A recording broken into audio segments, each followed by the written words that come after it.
Good evening, everyone, and welcome. It's time to call this budget workshop / special call board meeting of the San Felipe Del Rio CISD Board of Trustees, the day being Thursday, April 30th, 2026. Mr. Secretary, would you call roll, please? Yes, sir. Mrs. Luna Chavez, Present. Mr. Almaraz, Not here. Mr. Overfelt, He'll be coming here later. Mr. Mesa, Here. Mrs. Guanajuato Webb, Present. Ms. Haynes. Here. Sir, I am also present. Sir, you do have a quorum. Thank you so much. Let the record show that we do have a quorum of board members and that this meeting has been duly called in accordance with the Texas Open Meetings Act, Texas Government Code, Chapter 551. At this time, we will have our special call board meeting first, and then we're going to reverse the order. So Mr. Overfelt is doing some business at the college, so he'll be here later on. So we'll start with the board meeting, and we'll have opening ceremonies. Before we do that, I just wanted to explain again that we're going to do the workshop after Mr. Overfelt gets here. So at this time, we'll have opening ceremonies first with a moment of silence for personal reflection, followed by the Pledge of Allegiance. Please stand.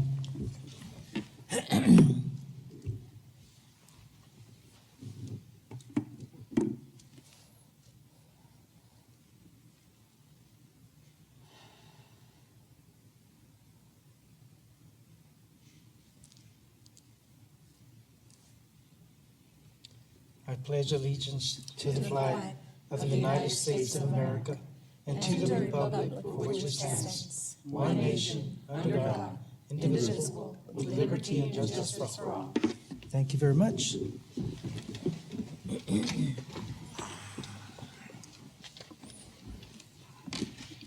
And we will have, first item of business is going to be, we don't have any citizens signed up, so we have the consent agenda.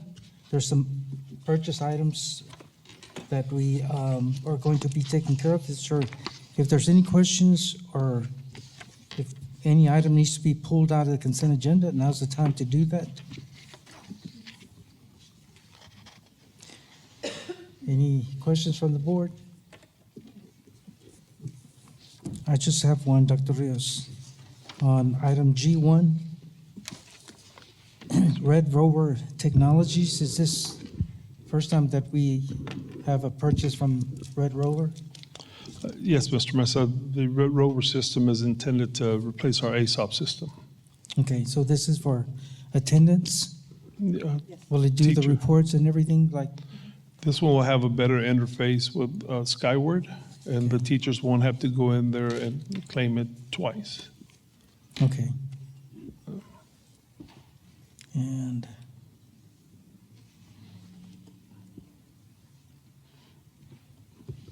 okay, and this Blue Bonnet is from the grant? Blue Bonnet Math? Mr. Mesa, the Blue Bonnet curriculum is purchased with one of the tiers of funding that is provided by TA. The implementation of it is supported by the grant, but the purchase of it is supported by one of the tiers of funding that TA provides for open resources. Okay, thank you so much. And I know I had asked the question before, and I see it now that it will have some resources for students. Yes, sir. And so these are consumables? Yes, sir. I imagine.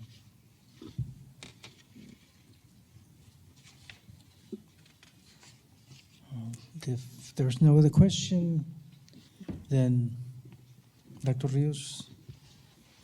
Yeah, I'll turn it over to the board for a motion to approve the consent agenda.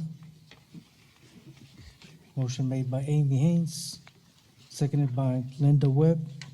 All those in favor? Motion carries. Go on to human resources.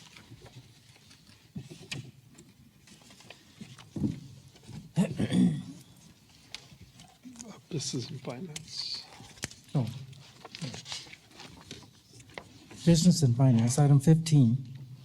First item we have is 15A, consideration to approve the memorandum of understanding between San Felipe Del Rio CISD, the City of Del Rio and the County of Val Verde, a political subdivision of the State of Texas in regard to Lone Star Consulting in consideration to approve a purchase order over $25,000 to Lone Star Consulting in the amount of $16,000.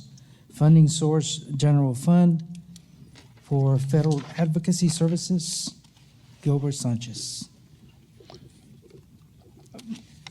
Mr. Mesa, if I may, before Mr. Sanchez reads the recommendation, if you all will recall, at the last meeting, we brought a memorandum of understanding for advocacy services for both the federal government and state government. In the board update, I mentioned that our partners, which are the city and the county, perhaps would require two separate MOUs, one for each one. As it turned out, they did. So now we're bringing both of these back. It's the same amount of money spent. So if it pleases the board, I would just like to ask Mr. Sanchez to read the recommendation for item 15A, have the board act on it, and then read the recommendation for item 15B, unless there's questions that y'all have before we move forward. Well, I'm glad you explained it because it's kind of confusing because I know we bring things up in the last board meeting and then we have to, again, vote on it again. But that's the explanation that you gave.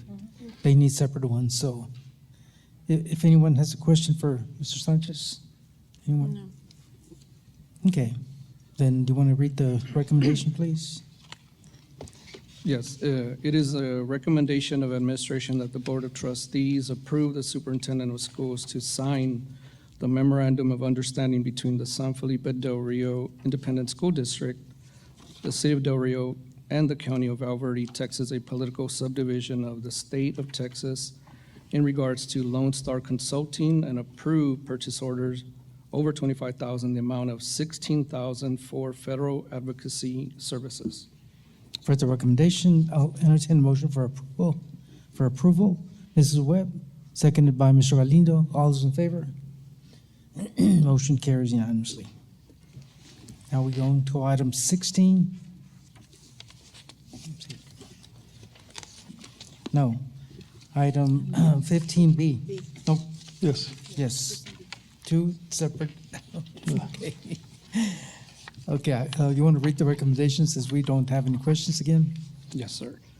It is the recommendation of the administration that the Board of Trustees approve the Superintendent of Schools to sign the memorandum of understanding between San Felipe Del Rio Independent School District, the City of Del Rio, and the County of Val Verde, Texas, a political subdivision of the State of Texas in regard to Andrade Van de Pute, and approve purchase orders over $25,000 in the amount of $22,000 for state advocacy services.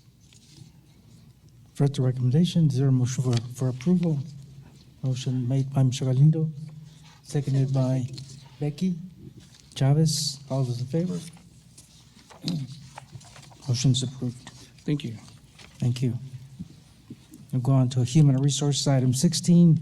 First item, we have discussion, possible action to approve employee job descriptions and evaluation forms. Amy Childress. Good evening, President Mesa, Dr. Rios, and members of the board. This evening before you, we are asking for approval for a new job description for electrical maintenance cafeteria equipment coordinator, an update to the child nutrition coordinator position, and an update to, it should be the food service supervisor, job descriptions and evaluations. Questions for Amy? Anyone? None? We have no questions, Amy. Want to read the recommendation? Yes, sir. It is the recommendation of the administration that the Board of Trustees approve the employee job descriptions and evaluation forms as discussed. For the recommendation from administration, I'll entertain a motion for approval. Motion made by Becky Chavez, seconded by Mr. Webb. All those in favor? Motion carries unanimously. Thank you. Item 16B, consideration to approve the conversion of a master electrician to electrical maintenance / cafeteria equipment coordinator. Amy Childress. Good evening, and once again, administration is asking for approval to convert the master electrician FTE position to the electrical maintenance cafeteria equipment coordinator FTE position. Any questions for Amy? Being none, Sir. It is the recommendation of the administration that the Board of Trustees approve the conversion of a master electrician to electrical maintenance cafeteria equipment coordinator. for the recommendation, is there a motion for approval? Motion made by Amy Haynes, seconded by Mr. Galindo. All those in favor? Motion carries unanimously. Thank you. Item 16C, consideration to approve the updated 2025-2026 district compensation plans. I think this is the 200th time that we do this. Good evening once again. At this time, we are asking for approval for some updates to our compensation plan. The first is on page 146, under the administrative professional pay plan, and that is the addition under pay grade 1 of the electrical maintenance and cafeteria equipment coordinator. The second item is on page 150, under the auxiliary pay plan, pay grade 7. It's the removal of the master electrician. The next item I have is on page 152, under our supplemental stipends. We are adding under the UIL Academics Sponsors Middle School for additional events that our sponsor is taking on over 3, that we would pay them an additional $250 per event that they are sponsoring. And then the last update I have is on page 154, under the summer school rates. We are needing to add on the athletic trainer and a physical therapist assistant for our summer school. Dr. Rios. I'm sorry, Ms. Childers, I should have thought about asking this question earlier. We're converting the master electrician position that's budgeted. Correct. However, the goal of the department is to train some of our journeymen to be master electricians. Is it necessary to remove the item on the pay plan? Because if one of the journeymen moves up, that way we don't have to bring Again? plan for approval. Is it appropriate to make the recommendation with that exception that we leave the master electrician on there? Yes, we can leave that one on there. Is that okay, Mr. Bessa, members of the board? Perfect sense. Does everyone understand it? Yes, Yes, sir. Yes, sir. Makes sense. sure, Yes. that's fine. So you read the recommendation with the change? Yes. It is the recommendation of administration that the Board of Trustees approve the compensation plan with the exception of the removal of the master electrician as discussed. For the recommendation, there's a motion from Mr. Galindo, second from Mrs. Webb. All those in favor? Motion carries unanimously. Thank you. Okay, the time is 5:43 PM. We're going to reconvene into executive session. We're going to do that under 551.074 and 551.071 of the Texas Open Meetings Act, Texas Government Code, Chapter 551. At this time, we will go into executive session at 5:44 PM. It'll be brief. Okay, the time is 6:23 PM. No action was taken in executive. We're reconvening into open session. We're down to item 20A, consideration to approve the personnel report to include the following: new hires, district vacancies, retirements, resignations. Amy Childress. Good evening. It is the recommendation of administration that the Board of Trustees approve the retirements, resignations, and vacancies as discussed in closed session. Here's the recommendation from administration. I'll entertain a motion for approval. Motion made by Becky Chavez, seconded by Amy Haynes. All those in favor? Motion carries unanimously. Thank you. Item 20B, consideration to approve the position of the Early Literacy Curriculum Coordinator. Amy Childress. It is the recommendation of administration that the Board of Trustees approve Ana Laura Amezcua for Early Literacy Curriculum Coordinator with our Curriculum and Instruction Department. You've heard the recommendation. Is there a motion? Mr. Galindo made a motion. Is there a second to the motion? Becky Chavez made the second. All those in favor? Motion carries unanimously. Thank you. There being no other items on the agenda, we will call for adjournment. of our meeting, and then we'll start our workshop. Is there a motion to adjourn? Mr. Galindo, seconded by Amy Haynes. All those in favor? Thank you very much. We are adjourned. We are going to start our budget workshop, and we welcome Aaron Kalecki from TASB HR Services. Welcome.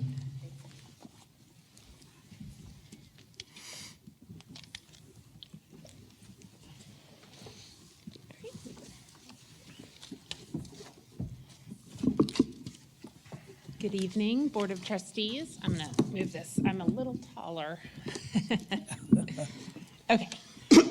Good evening. I'm delighted to be here with you today in the most beautiful boardroom that I think I've seen, and I've seen a lot.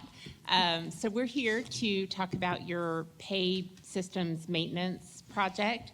I do want to add, I can give you an hour of board credit. I'll follow up with that for this presentation since it's in a workshop setting. So that's good news. Good. So I'll start with our pay study process. As you know, we've been doing pay maintenance for you for a number of years. So we started with data collection. So Amy and her team sent us all of your current employee pay data, your processes. We also had a kickoff discussion at that time to talk about the project and plan it going forward. And then from there, we conducted a market pay review. So that involves gathering market data, matching common jobs here at San Felipe Del Rio CISD to other districts and also outside of school districts in some cases. And then we built models for improvement. So that just involves realigning your pay structures based on the market that we found and then recommending some adjustments to employee pay as needed. So just real quickly, I have 2 slides on compensation concepts. So first, it's always important to reiterate that a quality market-based pay system is designed to help you recruit employees. You can do that through competitive entry rates and also competitive pay for experienced new hires. Your pay system is designed to help you retain the quality staff that you currently have here. One way to do that is through a general pay increase. It allows you to advance pay to market rates and allows you to give market competitive pay increases. Next is paying for the job value. So we set range parameters that prevent overpayment or underpayment for any job. And then last, of course, is controlling the cost. You as a board have that responsibility. And so your salary plan and any increases given should be driven by your budget. This is a sample of what a market-based pay system looks like. You've got a group of pay grades. They provide a career path for your employees. And ideally, what we want to see in a market-based system is the midpoints, the middle of each of those pay grades, aligned with the market rates for the jobs within. So now we're going to talk about the findings. And I'll start with our market sources. This is the same group of 13 peer districts that we've used for you for many years. A few things to point out on this chart. There were 3 school districts that did not participate in our survey this year. Those were Crystal City ISD, Edgewood ISD, Bexar County, and Uvalde CISD. So that for those districts, we were able to pull their teacher schedules and include that in the study, but we don't have data for any of their other staff. Another thing to point out is that we do have other sources that we use. So we have our survey that we do for school districts across the state, but then we also pay to access 2, comparable salary surveys so that we can access data on your behalf in industry, so outside of education. Okay, so this is a snapshot of the demographics of your teachers. Your average teaching experience here is 13.3 years, which is well above the state average of 11 years. So that tells us you've got an experienced teaching staff.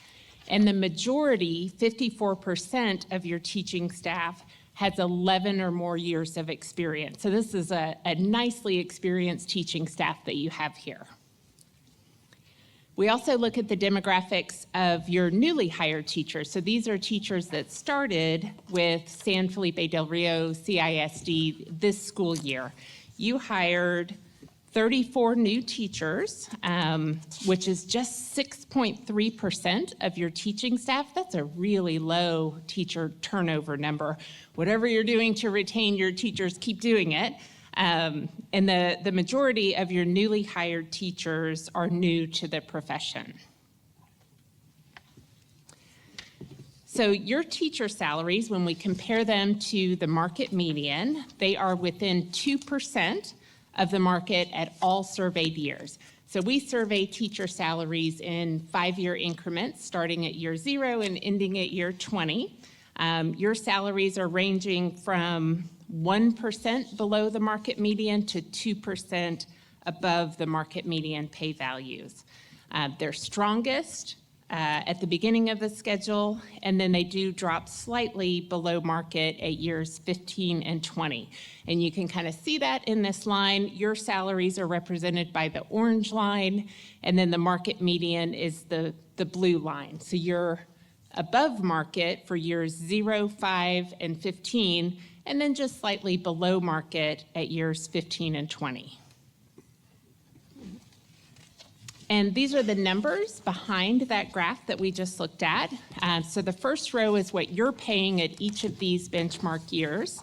The next row is the local market median, and then the percent of market is that third row. And then the difference from market in terms of dollars is in the final row. So you are right there aligned with market. The differences are $555 below to $971 above.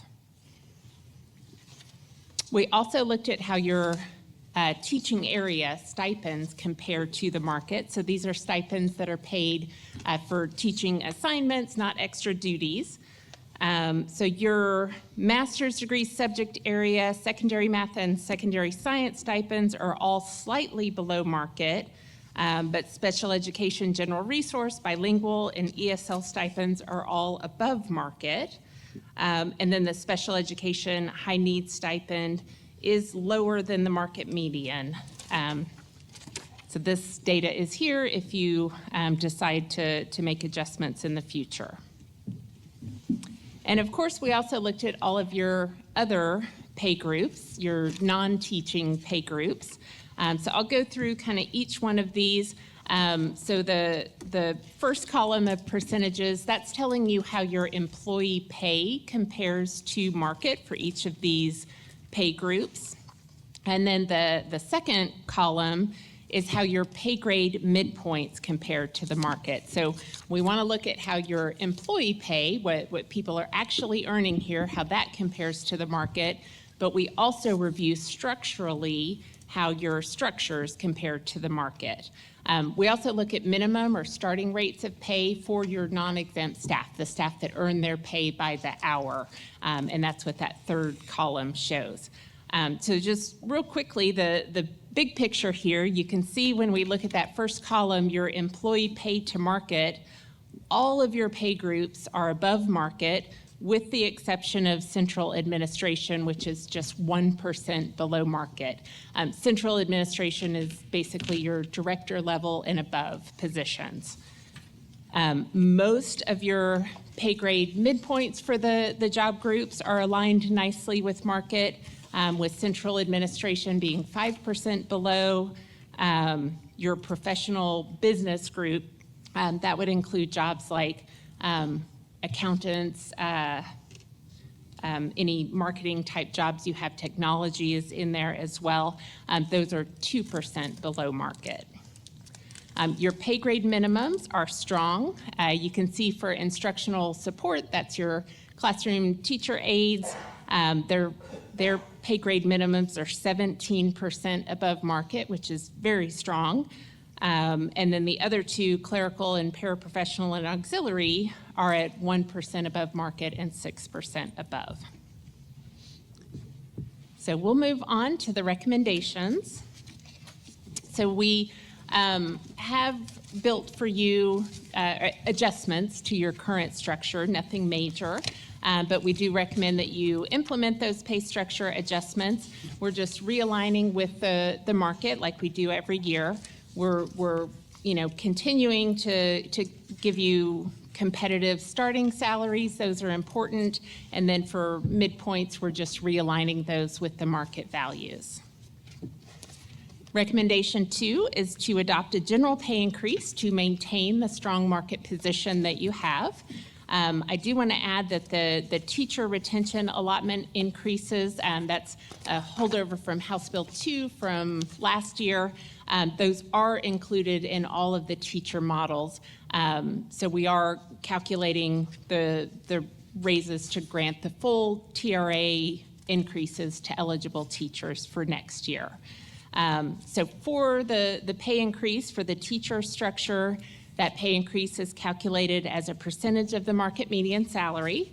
And for all other pay groups, that general pay increase is calculated as a percentage of each employee's pay grade midpoint. The models that we're proposing, Model 1 is a 2% general pay increase model that does include a $1,350 increase for all of your teachers. Model 2 is a 3% model that includes a $2,000 increase for your teachers.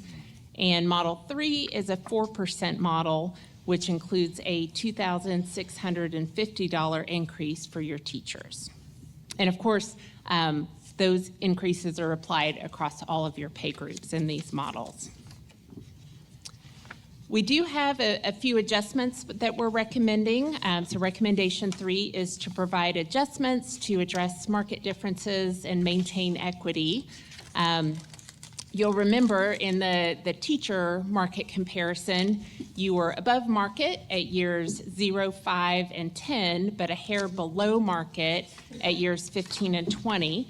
So we have added adjustments to your teacher hiring schedule that would then also be applied to your current teachers at years 14 through 22. The idea is you're just a hair below market, so we're going to spend a little bit of money and bring that part of the schedule up to, even with market, hopefully, for next year. We're also applying a few adjustments to increase pay up to 1% above the minimum if the general pay increase was not enough to do so. That's just a handful of staff. When we raise structures, we want to make sure we don't leave anybody underneath them. So we always apply that adjustment. The teacher pay equity adjustments are for your staff in the teacher career path, counselors, assistant principals, those types of jobs, just to ensure that they're earning similar or a little bit more to what they would earn in the classroom as a teacher. Strategic adjustments are applied to your administrative professional employees. That's, again, just a way to spend a little bit of money and raise pay where you're lowest to market. The way these work is if after the pay increase and any adjustments, a person's pay is still 90% or less of their midpoint, we add an additional 1% just to drive that pay closer to the market rate. And then last are the placement scale adjustments. So these are applied to your non-exempt staff to help spread pay through the range based on the experience that they hold. Recommendation 4 is just to continue to conduct an annual review of your compensation plan. I always say compensation plans are living, breathing structures. The market moves, and so should your plan. But this helps you ensure market competitiveness and maintain equity with your staff. And last up is the cost models. So Model 1 is that 2% model. So this is itemized by pay group, each of your 4 main pay groups. The first column shows you what it will cost to apply the teacher retention allotment adjustments. The next column is the general pay increase. Those adjustments that we talked about are the next column, and then the total estimated cost. So on the 2% model, the total payroll cost increase would be roughly 1.9 million. It's a 2.6% budget impact. And Model 3 reads much the same way. We're just giving higher a 3% general pay increase, so the adjustments in a lot of cases will decrease. This one costs 2.6 million. It's a 3.5% budget impact. And then Model 3 is the 4% model. The total payroll costs would be 3.3 million for a 4.5% budget impact. Can I answer any questions? I'll turn it over to the board members. Mr. Orfeld? Good evening, ma'am, and thank you for being with us this evening. I guess it's kind of for you and for administration as well. We're really seeing because of House Bill 2 and the TIA, or the teacher incentive allotment or retention allotment. Is it safe to start saying that TIA, TRA is really going to start driving teacher pay and how districts are having to look at how they're funding or how they're giving increases and stuff like that? Is that really kind of the direction that the state is trying to push school districts now? Yes, that is absolutely the direction the state wants to pull districts in. And the presentation that will follow this presentation is just part of their efforts to do that. Now, in the process, they're providing a whole lot of support, but they would much rather have pay increases based on merit than rather blanket 2%, 3%, and 4% as we're discussing today. So that's, and again, that's really aimed at your teachers there, because it's teacher incentive allotment. Are they proposing anything else, or is there anything in the pipeline that the state's proposing for, paras and professional admin, stuff like that, or they're just going to leave that to the school districts? No, sir. As a matter of fact, the very next presentation I know that one deals with the is, principal one, right? yes, and the goal is to have just about all of your professionals in some type of merit-based pay. And this is just our first year in the cohort. Can't look that far down the line. I don't know how we would grade some of the other individuals, but the state is working on that, and that's part of the cohort that we're in. Okay. All right, thank you. Anyone else? I'm going to say a couple of things, and it's obvious that where the disparities are, for example, chief financial officer, and then I look at assistant elementary principals, and I just a thought for board members. I know that, when we had that big giant school, we kind of upped the pay. We had two principals at the beginning, 7th and 8th grade. 7th had one principal, 8th grade had another one. And so then we kind of changed the administration there and had one principal, and so we increased the salary, and now we have 3 small elementaries, and we still have the salary amount for that principal. And that kind of, when you look at the enrollment, it's almost like the same as a elementary enrollment, 600-700 students. But somehow the elementary assistant principals got left out. It looks like it's quite low. When I look at some of the disparities, we're giving a $4,000 stipend for, it says bilingual ESL, it says dual language, Dr. Bruce. But yet we have some areas like, and I think this year was a good example of that. The autism unit, the behavior unit, the self-contained behavior units, that the stipend is quite low when compared to bilingual teachers and ESL teachers. Let me look at my notes. Ah. When, when you have a supervisor that makes less money than some of the people working under the supervisor, it kind of raises eyebrows, like, okay, we need to make some adjustments here. There are some areas that are low, coordinator transportation, senior coordinator HR, police sergeant is a little bit low. Nurse's assistant is more or less there. LVNs are low when we look at the job market and their value. And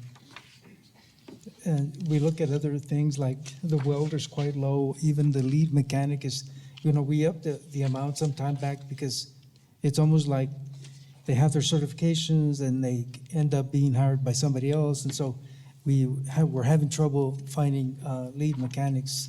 And so those are areas just to think about. I know that my term will be ending on this board, but those are some areas that you might want to make some adjustments because then I know, like the middle school, we used to have the enrollment of 1,600 students, and now we have 1,100 students.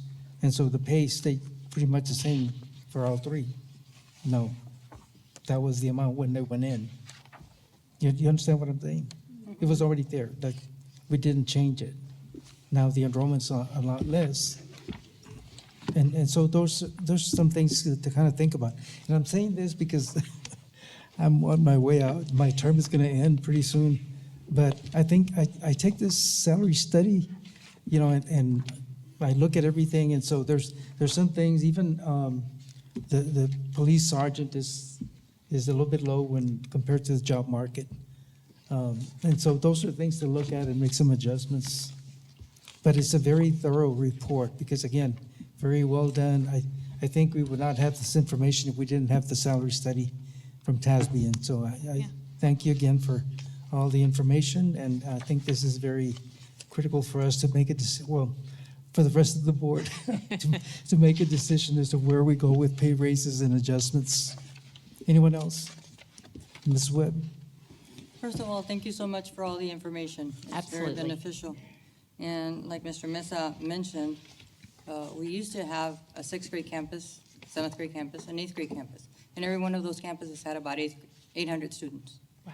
And when we look at the salary study about the middle school principals versus the high school principals, yes, there's a lot of things adjustments that need to be made. So those are our areas that we have to look at. Now we have 3 middle school campuses, which probably have an enrollment of 500, 600 students. 700? So they're close to what they were when we had individual campuses. But we do have to look at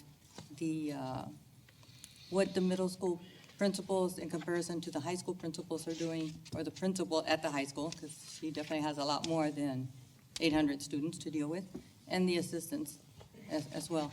But there's a lot of things that we have to look at and consider. But I really thank you for everything that you've done. Thank you so much. Absolutely. Appreciate Thank it. you for Yes, ma'am. trusting us with Yes, ma'am. this. We love doing it. I just had one other question. I think maybe Dr. Rios can answer this. The junior ROTC, it seemed like it was low, but I know the salary, part of it's paid from the district, part from the government. Mr. Mesa, the salary is paid by the district. The government gives adjustments to increase their pay. Okay, so that is taken into account, it is on this report? If I may add on that one, so you pay your ROTC instructors based on their MIP that the government sends, like you said. But that can vary depending on how much experience that individual person has. And so we survey for that job, but you have to pay what the MIP says, and then, another district has to pay what theirs says. So, Okay. I shouldn't look at that too closely then. yeah, maybe not that one. Okay. That's the only thing that I had. If anybody else, Mr. Galindo? Ms. Coleggi, again, thank you for coming in. Just a quick question under recommendation 3. Okay? for providing adjustments to address market differences. And as we looked here, again, 15-year salary, 20-year salary, you're 600 under on one and about 800 on the other. So say we go with the recommended and we go with a 4% increase. You're saying to adjust, so that would give it a 5%, or how much would that adjustment, or how can that adjustment, just to get clarification? Yes. To retain, you're looking at 14 to 22 years. Can you explain a little bit more on that? Yeah, so when we build, and this is a great question, I'm glad you asked. When we build additional adjustments, we're factoring in the market values, but we're also factoring in the integrity of your structure. So that's why we had to start at year 14, which is not a benchmarked year, because we wanted to maintain a reasonable difference in pay between each of your teachers throughout the structure. So both are taken into consideration. The adjustments are identical across the models, and really what that does is allows you, the goal would be for Model 1, we would get you to about even with the market median at those levels. With Model 2, we get to about 1% above the market median, and then Model 2 gets you to about 2%. Now, the market's a moving target, so, you're across all the models, whatever fits within your budget, you're going to be doing a little better in those comparisons next year. But we don't yet know what all of your peers are going to do, so we're being as strategic as we can with those adjustments. If I may, ma'am, if the board, on the actual document of PDF, if you look at page 15, which is the first model at 2%, and you look under teachers, you can see there where they list adjustments to hiring schedule with equity, and it lists adjustments to years 14 and 22, and they identify 132 individuals. Those individuals, on top of taking in this model, 2% to the midpoint, they would take an additional 1% based on this recommendation. It says 0.1%. I think it's a 0.1% budget impact is what you're Budget seeing. impact, okay, yeah. It's not 1% because it's going to vary by teachers. And I can get you that breakdown of what it looks like, but it'll be a little different for each of those teachers. It's on the packet, sir.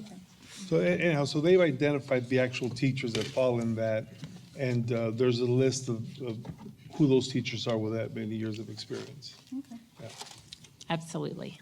Thank you. And I thank you for asking that question, because I noticed with the comparison group that we had, we started out great, and then after year 15, it seems like you're, I mean, you are still right there in the ballpark. It to me looks very good. I talk to districts across the state, and I've seen a lot worse this year. You're in a good place overall, but we can always improve.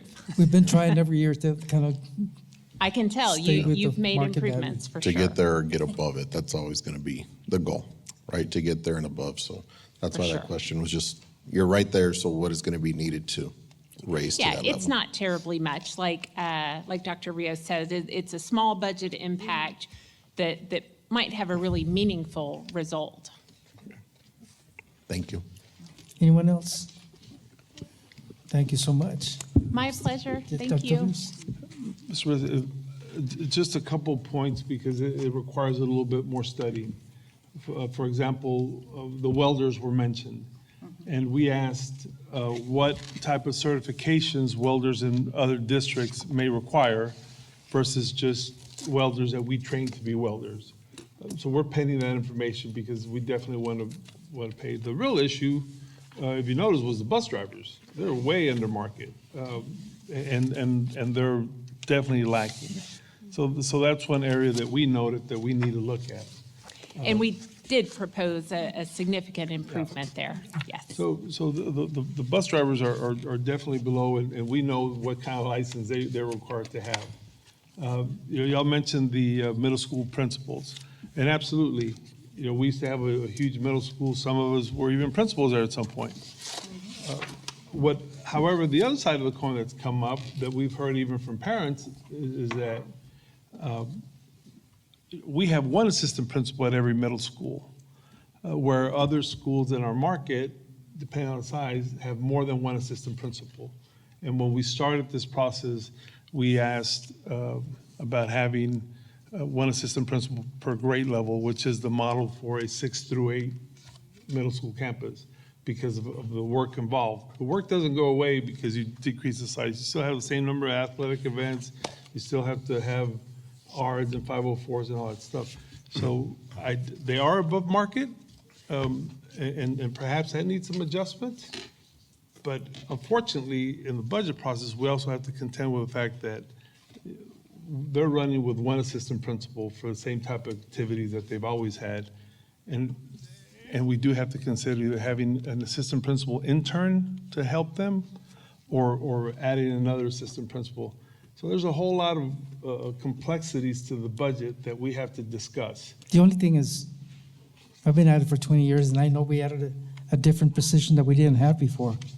And that was, Linda, what's the title of that person? We have a dean of instruction. Dean of Instruction. Yeah. We did not have a Dean of Instruction. But I think where the disparity is. I had a dean of instruction when I was assistant principal there, or when I was a principal there. I did not. I was a principal at the middle school too, but I think the biggest disparity, though, is in the assistant principals at elementary. There. But when I look at stipends, we do give a $4,000 stipend to ESL and dual language. And then when I look at special needs, like special ed, self-contained, behavioral unit, autism unit, it's way low compared to the $4,000. And so I think some adjustment there would help quite a bit. And those are my thoughts. Yes, Mr. On Webb. another note, when we're talking about assistant principals and the number of students, we also have the elementary campuses that have one assistant principal. And I also was at a middle school, and I was the only assistant principal at that middle school with 800 students. Also doing all the events, participated in every single UIL, and made every single UIL trip. So those are things that we also have to look at. Who was your principal, ma'am? Mr. El Soto. I was a very lucky man to have you. We thank you so much for the study, okay? And How safe many of travels. you were administrators in the schools? That's amazing. Thank you all. Yeah, Thanks for your teachers. service. Yeah. right, Thank you thanks so so much. Safe much. travels. Well, we're going to adjourn this workshop unless anyone has any further question, discussion. We have one more presentation. One more presentation. Mr. Mesa, if I may, the superintendent and the cabinet have been doing some extensive work participating in this cohort. Ms. Childress is going to make most of the presentation, and then I'm going to go make a very small part of the presentation. It won't take long, but part of the requirement is that we do share with the board the work that we've been doing to implement this enhanced TIA system. So if you can allow us to move to the next item.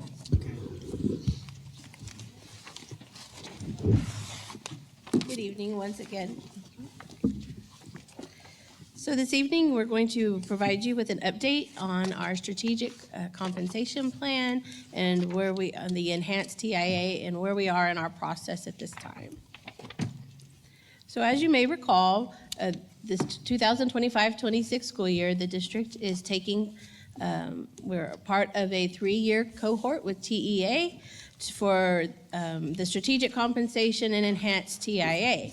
And the elements that are part of that are to develop a refined administrator evaluation system for principals and assistant principals, to develop and adopt a TIA-compliant teacher evaluation system for all, to replace the traditional step and ladder pay system and transition to one based on bands of effectiveness, to blend the teacher incentive allotment, the teacher retention allotment, and other funding sources to ensure financial sustainability, and to adopt an approach to teacher and administrator assignment based on student needs. As part of this 3-year cohort, TEA has grant funding that allows us to be part of a technical assistance program. We are partnered with Steady State. They are helping us develop this process. And at this time, this kind of shows you an overview of where we are at this time. We are on schedule in 25-26. We have continued our TIA implementation and data capture and expanding our teacher incentive allotment categories. This upcoming year, all of our teaching categories will be eligible for the teacher incentive allotment. The next step was looking at our administrators, our principals, and our assistant principals. And again, the things that we have taken on so far, or we've created the stakeholder engagement and communication plan. We're in the process of creating our framework, defining our roles. We're in the process of working with our technical assistance provider in creating financial models and determining the effectiveness levels of our salaries. And we're this evening announcing our plan to the community and hosting stakeholder engagement meetings. So we are on track with our schedule, and then we will continue this work next year with the goal of implementation fully in the 27-28 school year. So this evening, we're going to discuss the activities. The area that we're at this time is our principal scorecards. So why redesign our principal compensation? So as House Bill 2 showed, and TEA has been providing information, there is a misalignment between our leadership impact and compensation. There is currently no mechanism for rewarding high-performing principals. Our current step and ladder pay system maintenance just does not allow for that. There is a need for stronger accountability and talent retention, and a desire to align compensation with instructional excellence. Our belief is that leadership matters profoundly, so our compensation system needs to reinforce that. This redesign ensures that student learning and effective leadership are the drivers of pay, not years of service. So in designing our principal scorecard, principal engagement is definitely a pillar of the design. We have had meetings, design meetings with our principals. They have provided feedback loops as we've put these scorecards together.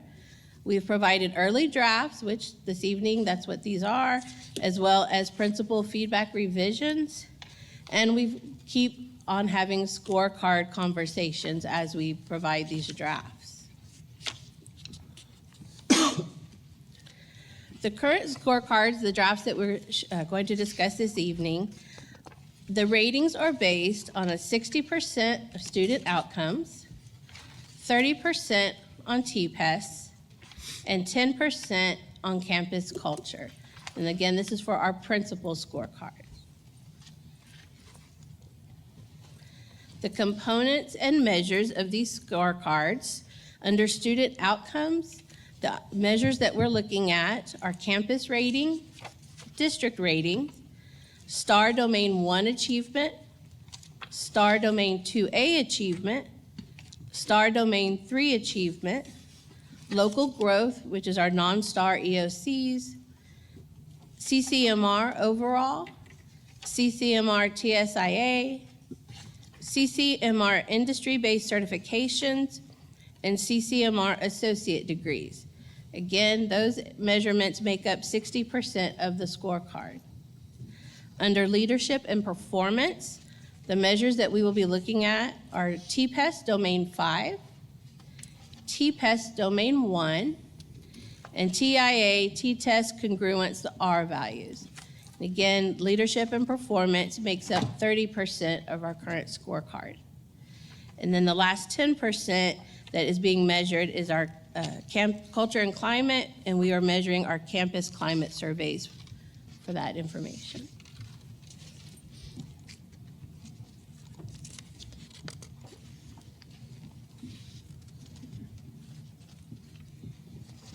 So this slide here shows a general example of the scorecard. So as I mentioned, we have our student outcomes at 60%, our leadership and performance at 30%, and our culture and climate at 10%. Then in the next column, we have our measures that we just discussed. And then we have our campus groupings. The scorecards are grouped by elementary school, middle school and freshman, high school, early college, and then blended. The elementary and middle school campuses and high school, they will have separate scorecards if they are an A or B campus or a C through F campus. And then this slide shows a general oversight of the score points that can be assigned and be earned per each measure based on the campus. We did give you a packet. We're not going to go, they're not in my slide presentation, but of the individual scorecards that we have developed for each of the campuses, the A, B through, and C through F. So you do have a packet of those at your dais. All right, and then Dr. Rios will discuss the next couple slides.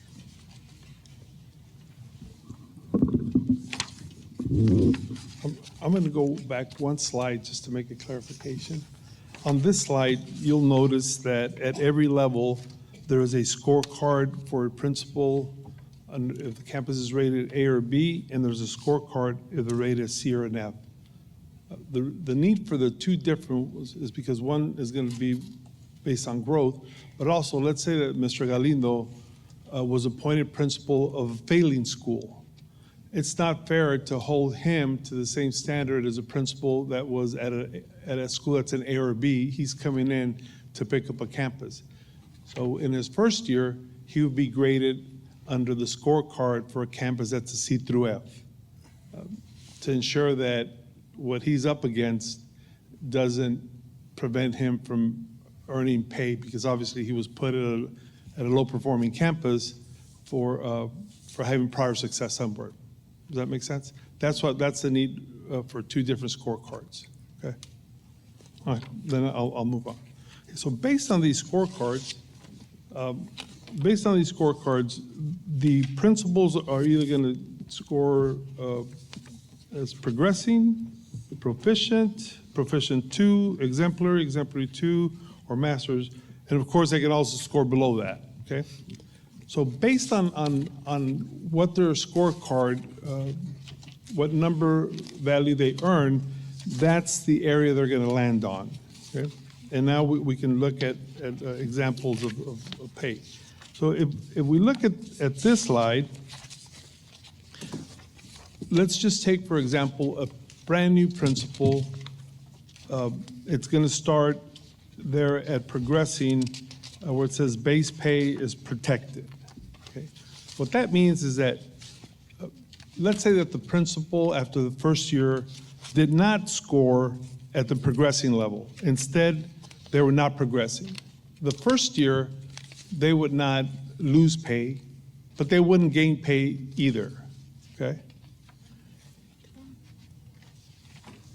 The second year, however, if they did continue to score at not progressing, in all likelihood, they would lose pay. Okay. Then we move forward to the next year. Again, if they were proficient for the second year, okay, it's a 2-year average, so they still don't get an increase in pay. Okay. They move up to proficient, then they start getting pay raises. So the way it works is that you move up after a 2-year average, after the implementation of this pay, but you also move down on a 2-year average.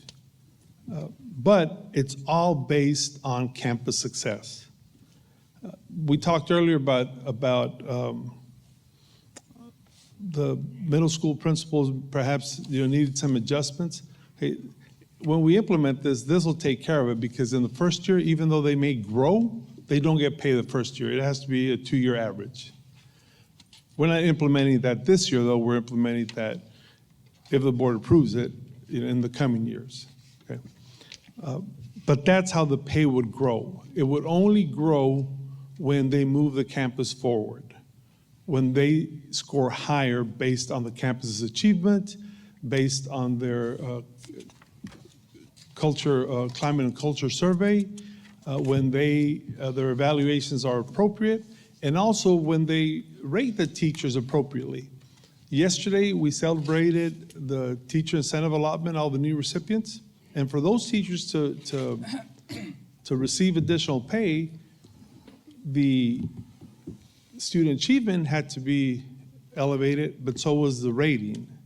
And if the principals gave them a rating that wasn't in accordance with the student growth, their R value, which is the analysis that T performs, would be down.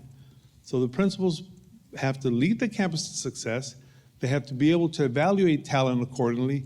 Otherwise, their R value is low, and they either get less points and no points. Incidentally, the group that we're working with, they've taken all the value they had, and they let us know how each principal did on their R value. In the next principal meeting, it's going to be nice to share with the principals and say, hey, you did really well, or we need to work on it a little bit.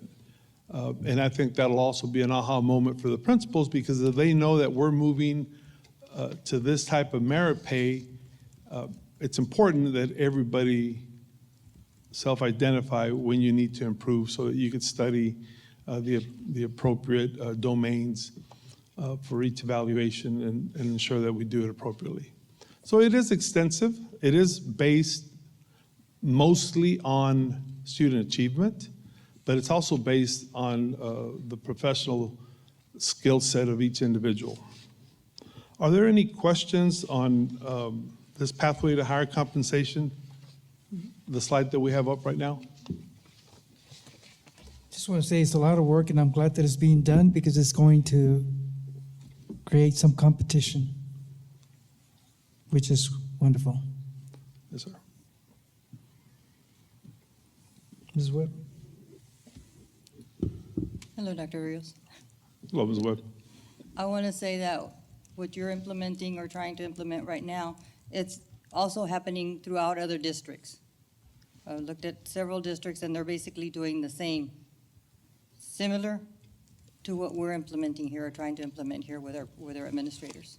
So we're right on target with what's going on. Yes, ma'am. Good job, sir. Thank you. Josh? I have a legality question. How do you get around the issue of reducing someone's pay for keeping them in the same position, but the pay goes down? Because normally, like, if someone's in a position and they get put somewhere else they get to keep the pay for 1 year, and then it regresses to whatever that particular position is. So how does that work? Because they're still a principal, but the pay gets reduced. 2 points. First, the board sets the pay scale. So the board would, in effect, adopt a pay scale similar to what we're sharing here now. And that would put people on notice. This is your pay scale. You can either go up or go down. 2, the contracts is what they're entitled to, not the pay. There isn't a single contract that indicates how much the individual is going to get paid. So those are those 2 legal points. Okay, cool. Thank you. Mr. Galindo? So elaborating on that, the example here, Dr. Rios, say 26, 27, they're at 104,000. Yes, sir. So they progress after the 2-year average and they move to 114, right? Just how it's showing there, 28, 29. So at 114, after the next 2-year average comes out and they do not progress, and that's where they can lose their salary, they would go back to what? An example. This is just, I'm just using this one. What would be an example they would go back to? The business rules that we're trying to implement and develop, I'll give you a case. Let's just say that that you, Mr. Galindo, you moved up after your two-year average, and now you're a proficient 1. Yes, sir.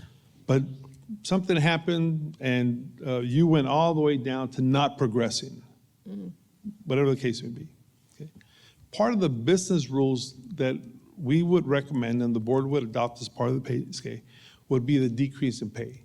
It would be, for example, we would not recommend, in the business rules that we're going to write to recommend to y'all, we would not recommend a drop from 114 all the way to 99. But we would recommend that in the first year, you lose 7,500, which is half of that. In the next year, so in increments, you would go down in increments. Just like it takes 2 years to go away from proficient, it would take 2 years to go all the way to your current achievement level. Okay? And part of all the work that we're doing with our coaches is first developing the scorecards, which was a whole lot of work, and the cabinet to spend a whole lot of time doing that, and then reviewing with the principals, and the principals got in small cohorts and gave us their feedback, and then steady state reviews it. That was a lot of work. The other work is coming up with these business rules, because you are taking money for somebody that got used to earning money at that level. Exactly. But again, it's based on a merit system. And I know that we're talking about principals right now, but the reality is that we're working on principals and assistant principals at the same time.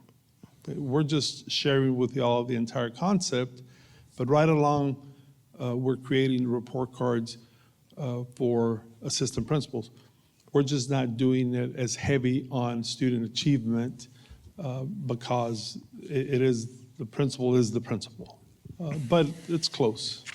If I may add something else, I know the preparation for mid-management certification has already been started at the university level. It's a total different program for certification. And on the vision of the strategic compensation of student outcomes, the TPES and the campus climate, is that standard across the state of what those were broken up into, the 60, the 30, and the 10? No, sir. Some districts went 80% on student achievement. They wanted to base it primarily, almost solely on student achievement. Other districts went the 60, 30, 10 model. Okay. And then on the campus survey, the campus survey is very big, the one we use from TASB. But because it's about leadership, we're going to narrow it down to the questions that directly ask about the principal. Usually it has to do with discipline and being responsive to the teacher's needs. So it's not the entire climate survey, because there are some things that ask questions about district leadership and other things. Okay. Mrs. Webb had a question, or? Yeah. I'm done. Thank you. Okay. Based on what Mr. Galindo mentioned, for example, somebody that's making 114,000, and let's say they don't make progress that year, and you're looking at making a plan to reduce half of their salary or what have you, or Okay, Their half increase. of the step Right. from one level to the next. right. So is there any plans on leaving them where they're at and see if they make progress the following year, instead of, in other words, giving them the needs, giving them all the material that they need to progress and move forward versus reducing, yeah, instead of going back that particular year?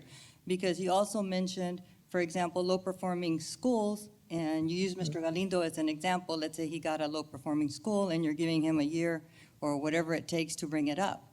But I can tell you, I've been at 2 low-performing schools, and I was able to bring both of them up within a year. So it is possible. It's Yeah. very, very possible. Yes, ma'am. It is, you don't lose pay your first year. Okay.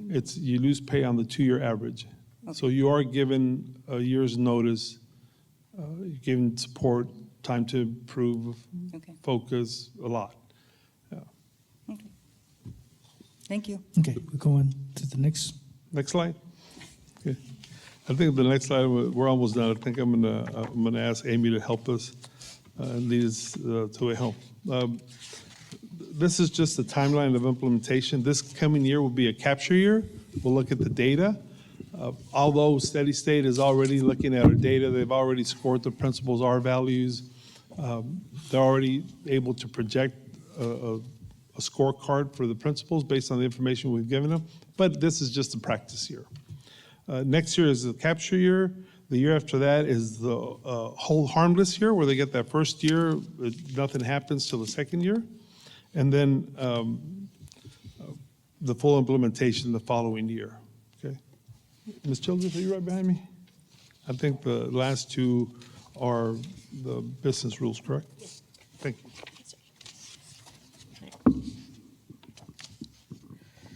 So the next two slides are just, as we mentioned, what we've given you is the overview of the overview of the scorecard. We are still refining it, and we are still in talks. And some of the things that we are also possibly considering to add to the scorecards, or in addition, would be possibly extra points to consider our high priority campus needs. So we are looking at possibly adding points for if it's an economically disadvantaged campus, if their special education percentage exceeds a certain percentage, at-risk percentage, or possibly even total enrollment if it exceeds a certain amount of students. And some other areas we have also looked at and possibly adding points are in distinction designations, academic achievement, and reading language arts, or possibly mathematics, science, social studies.